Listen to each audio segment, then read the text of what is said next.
Hi, welcome to Guest Farms. I'm Shara and my husband David, and we are going to talk about a greenhouse today. And as you can see, we have had sleet, freezing rain over the past 3 days. We're only getting a touch of sunlight right now, but it has been overcast and cloudy since Sunday. Today's now Wednesday. So for our greenhouse, we've got to make some changes or show you how to keep the environment inside the greenhouse so that it doesn't affect your plants. Come on.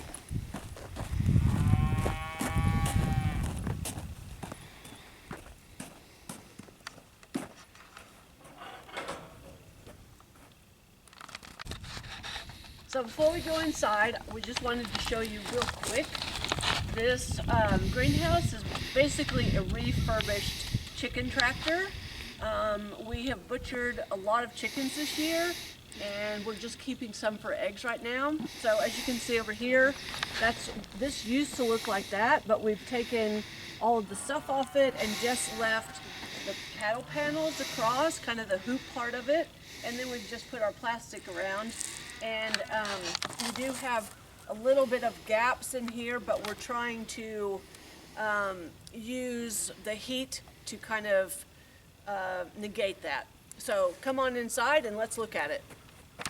Okay, so this is what we have. This is our greenhouse, the inside, clearly.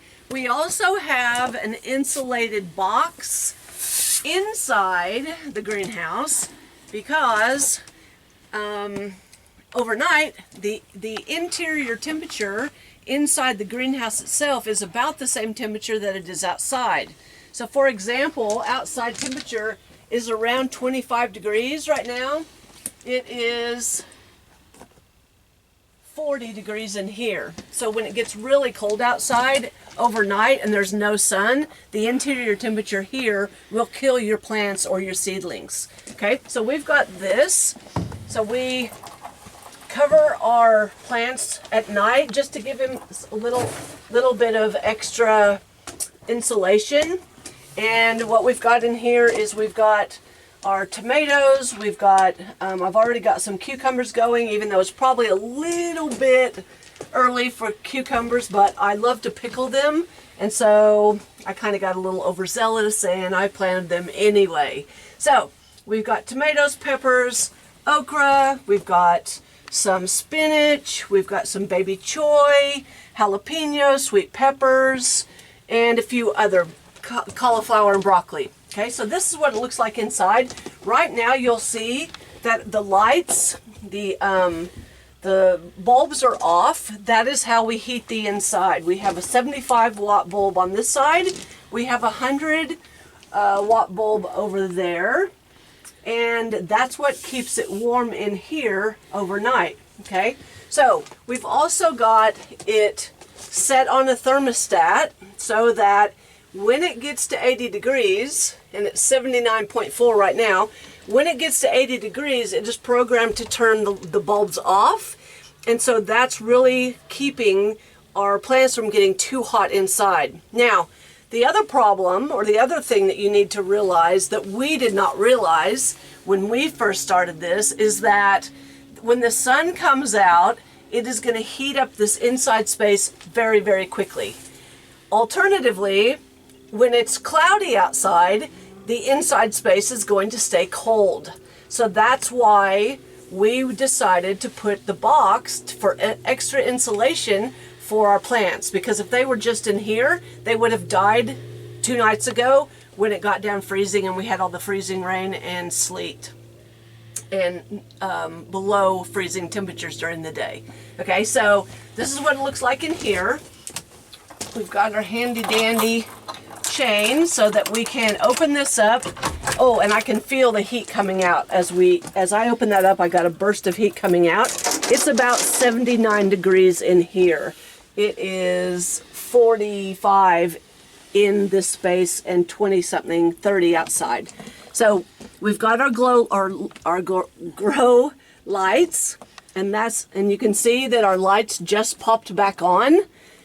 So the cold air is coming back inside and our lights just popped on since we are letting all this cold air inside to show you what we've got in here. Now, we've used repurposed insulation that we had laying around in the barn. So it's not super pretty, but it's very effective. And so we've done it very cost efficient by refurbishing the chicken tractor. We had this already made. We put some 2x4s in. We bought the thermostat. We bought the exhaust fan and a few other things, but except for that and some extra wood. But apart from that, it's pretty cost efficient, or it was for us because we already had some of the materials here. All right, so we used the glow lamps. Oh, the grow lamps. We had to buy those. So, and that was another expense, but you absolutely have to have them, particularly when it is cloudy outside, because they're not going to get the sun. They will become leggy if they don't have the sunlight. So they're going to be stretching to try to get to the sun, searching for it, and in the meantime, their stems get really long and they get top heavy, and they have a very hard time recovering from that. So you've got to get grow lights on your plants as soon as you possibly can after they germinate. And that was one thing that we did wrong last year, is that we had them inside and they got leggy, and they just don't do as well if they don't have that initial grow light or sunlight, and actually to start to grow and get their root system going. Okay. So alternatively, on our thermostat, we've got it set at hot and cold. We have already talked about when it gets too hot, it turns off the lights inside. It also is attached to the exhaust fan, so that when it gets too hot inside the main system, this will turn on and exhale or take some of the heat out. Now, that was one thing that we didn't really understand either. We're only a couple weeks into this, and we've already made so many changes because we just didn't know.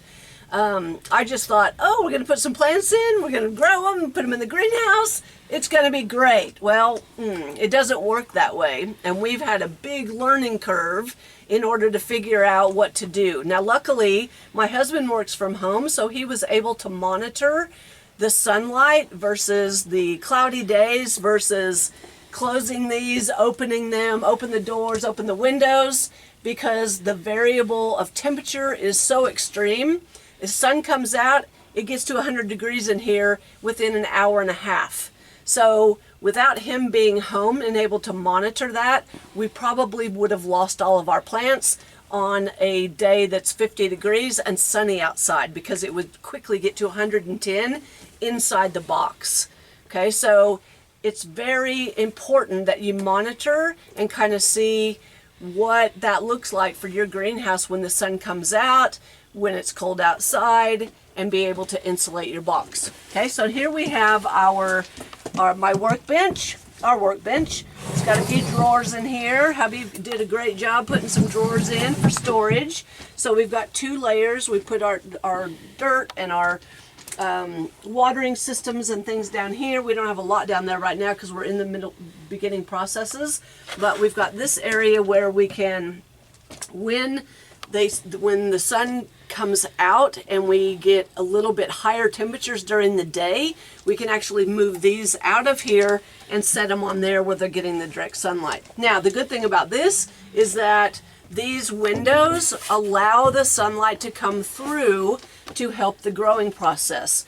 When that happens, when the sun's coming through, we can remove the grow lights so we don't have to run them. But because it's been so cloudy and cold and overcast for the last 3 days, we actually have had to rotate the plants under the grow lights because they're not getting the sunlight from outside.